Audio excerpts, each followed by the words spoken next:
Welcome to The Hill's Coronavirus Report. I'm Steve Clemons, editor-at-large of The Hill. Each day we are interviewing consequential leaders and innovators in the battle against the coronavirus. Job numbers are out again today. It's much the same as last week and the week before and the week before that. More job loss, 3 million more people today for a total of about 36.5 million unemployed right now. The projections indicate Depression-era devastation to the job market. With that, some believe reverting to historical tactics to fight this very difficult economic downturn might be the answer. FDR's New Deal was born from tough times, as were programs like the CCC and the Tennessee Valley Authority. These public works initiatives didn't just provide jobs, they also buoyed infrastructure and modernized American lives with power grids, with roads and bridges. One thing is true, we will have to rebuild in some ways. Now, something similar to FDR's New Deal is being proposed, but with a clean energy twist, focusing on a low-carbon future. Dr. Ernest Moniz is a nuclear physicist who served as United States Secretary of Energy under President Obama. He is now President and CEO of the Energy Futures Initiative. Dr. Moniz, thank you so much for joining us today. In the pages of The Hill, you recently wrote about the need for an energy jobs coalition, particularly in that time. And I looked at the number. At that time, the unemployment level was 10 million. As of today, it's 36 million. So if you made your point then, it's probably triple so now. Tell us what you're talking about. You're right, Steve. And in fact, it might be worth just noting that in the clean energy sector specifically, with the new job numbers, what we've seen is a reduction of about a sixth in the clean energy jobs in the country, frankly, wiping out by a factor of two all of the job increases of the last 3 years. So this is obviously a very, very serious situation. And we are seeing throughout the economy, not only liquidity problems, but solvency problems.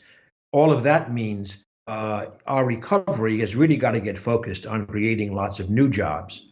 Well, over the last 5 years, the job creation in the energy sector, as we wrote in The Hill, has really outpaced the economy by a factor of two in terms of job creation. We also need to really move along, in fact, pick up the pace on accelerating the transition of the energy economy to low carbon. And so let's put those two things together. As we climb out of this economic hole, let's put resources into not only meeting immediate needs, but in terms of creating the kinds of clean energy jobs that will have such high leverage in adding to the total job numbers, while moving us on the direction that we want to go anyway in terms of clean energy. You may recall that the last time I had dinner with you was the Calorama conversation at the home of the French ambassador. It's not, it was nice. But Daniel Yergin was there, a great energy expert. And Dan Yergin said that night that a collapse in demand for oil was going to, change the entire energy picture. And I'll never forget that. And we talked briefly about what those dynamics would do to the economics for the fossil fuel industry and what that would do for the renewables. Can you share with us, now that we've seen such a collapse of demand for oil and gas, does that hurt or harm the renewable energies picture? Well, first of all, in terms of the oil sector itself, Steve, I think it's worth noting that demand, of course, will start coming back once the economies reopen. But I agree with Dan Yergin that, frankly, we are going to see, I think, some permanent structural changes in that industry.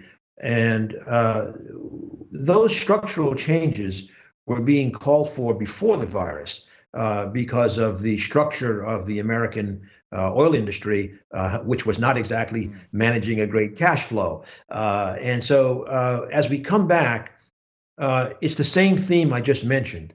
Not all of those jobs, frankly, are going to be there. So we need to think ahead. For example, we should be doing right now a very strong carbon capture and sequestration program to make sure carbon is not going into the atmosphere. But if you think about those jobs, putting large amounts of carbon dioxide underground, it's the same skill set as in the oil industry. So that's a good example as to how a coherent view of how that sector evolves can actually be good from the job perspective as well.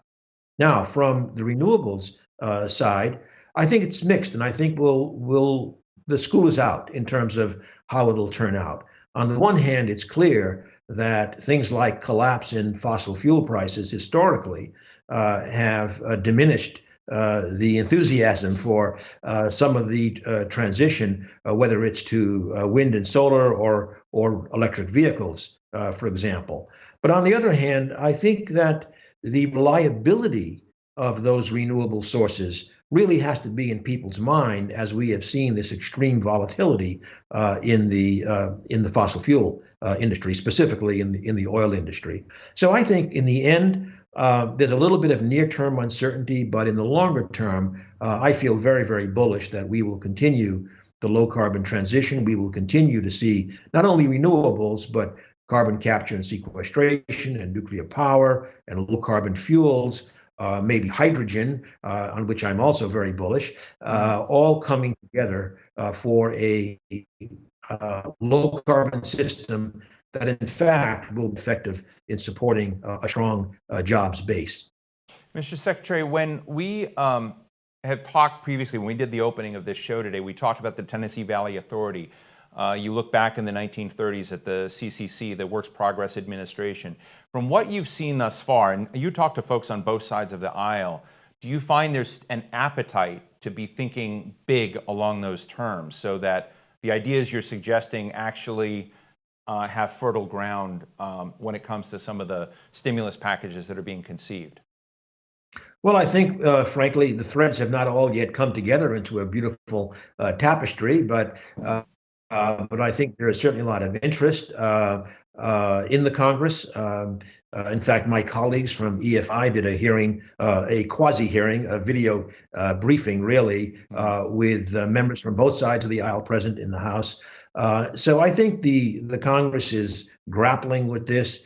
But as you know, just yesterday, the chair of the Fed made the point that we are going to have to need substantial more work from Congress in terms of putting some funds into the economy.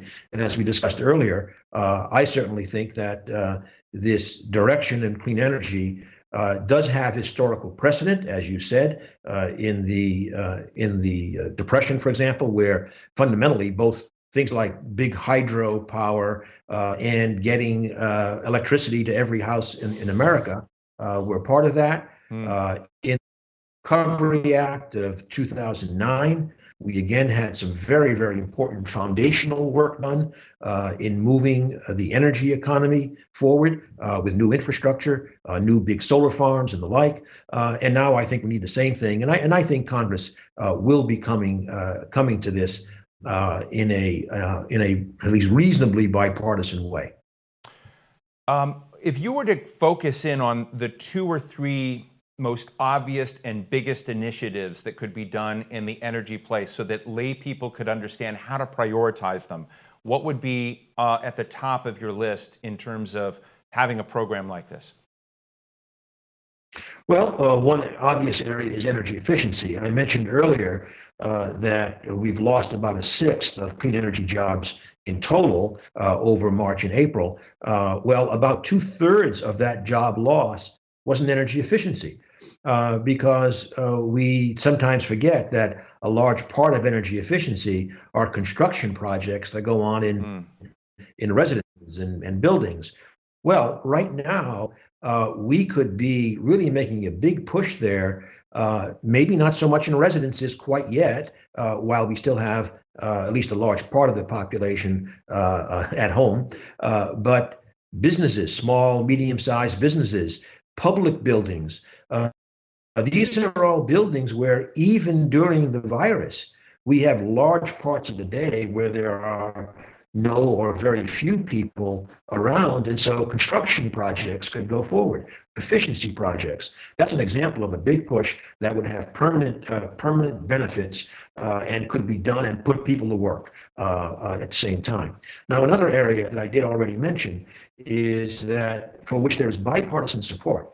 I believe that in addition to renewables, carbon capture and sequestration, as I said, is going to be very, very important.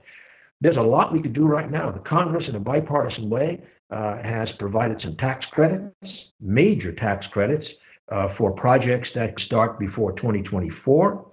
I would put a note in that the IRS needs to finish providing the guidance for the use of those tax credits. But that's a clear manifestation of an important low carbon direction, one that can be pursued in many places right now. And as I stated earlier, would have a very salutary effect in terms of jobs for those in the oil industry who are suffering major dislocations. I mean, So those are just two examples. just so I can understand the science of this, is carbon capture and sequestration, is the science fixed there, or do you need more developments? Because the last time I spoke to you about this, which was several years ago, we still needed to make more advancement. Where is the science of carbon sequestration and capture now? Well, in terms of capturing the carbon dioxide that's being emitted from power plants or from industrial facilities, now over the last several years, there have been in the United States and elsewhere many large-scale projects. Large-scale means typically 1 million tons of CO2 or more per year. Now, the costs have come down as that's happened. We need more cost reduction. But again, that will come as the area scales up, and perhaps new technologies for capture also evolve. On the sequestration side, I think we know a lot about the geology. We have vast capacity for storing carbon dioxide deep underground. We do, however, need to catch up in terms of regulatory procedures, liability issues being resolved, many of these at the state level. So there's still a lot of work to do, but frankly, there's no doubt that we could move out right now. We have big projects going on in Texas and Illinois. We are working to try to promote some projects going forward soon in California. In fact, in one of the studies we did, Steve, at the Energy Futures Initiative, we published this last year on California's pathways to meet its low carbon goals. We pointed out that by 2030, getting some carbon capture and sequestration going is practically essential for them to meet the 40% economy-wide emissions reduction goal that is on the books. It's a law in California. So really getting moving on that quickly is, again, another great opportunity, I think, right now as we dig out of this virus-induced economic hole. Let me ask, and meet our carbon requirements, which is going to be another, after all, major threat to society if we don't. in our last couple of minutes, I want to ask you kind of a political question. I interviewed your successor, Rick Perry, former governor of Texas, when he was Secretary of Energy, and the governor took pride in the level of emissions reductions in Texas. And I asked him kind of facetiously, are you allowed to say that publicly? Because in his administration, there is an aversion to using the words climate change. There's a skepticism of science about this. There have been policies that have deregulated in ways that favor the fossil fuel industry. What kind of appetite, but Rick Perry was in favor of his emissions that he had achieved in Texas.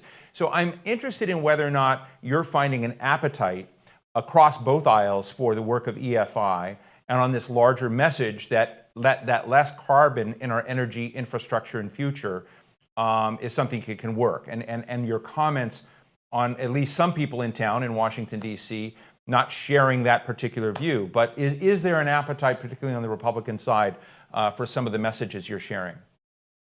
I believe there is. Certainly, we've been getting very good receptions with our framework, which we call the Green Real Deal, moving forward. But I also want to remind you, Steve, it's not only at EFI. When I was secretary at the Department of Energy, with my colleagues, not only at DOE but across the government, we produced what was called the Quadrennial Energy Review, 2 volumes looking at energy infrastructure needs and specifically electricity needs. Those were very, very well received. That was a Republican-controlled Congress, and yet 20 plus of the recommendations in the Quadrennial Energy Review were put partially or totally into law, not just discussed in the committee, but put into law. So I think the idea of while the climate change words are sometimes de-emphasized, if you like, in the discussions, the solutions to climate change, I think, have great support on both sides of the aisle, especially when we continue what was the Obama administration mantra. The president many times used the words all of the above, meaning that it's renewables and storage, but it's also things like carbon capture and nuclear power and advanced biofuels, many options for going to low carbon while completely serving the needs of our energy economy and doing so economically. And I keep emphasizing with very strong contributions to building the employment base in this country. Well, we will leave it there. Mr. Secretary, thank you. I would say, just in closing, I interviewed recently Congressman Will Hurd, a Republican congressman from Texas, and he said, you know, Steve, we need to get beyond talking about recovery and talk about advancing the American economy. And I think this falls very much in that track. Thank you for sharing your ideas on one big idea on how to do that. We look forward to talking to you again down the road. And I want to thank all of you for joining me today. I'm Steve Clemons. Be well.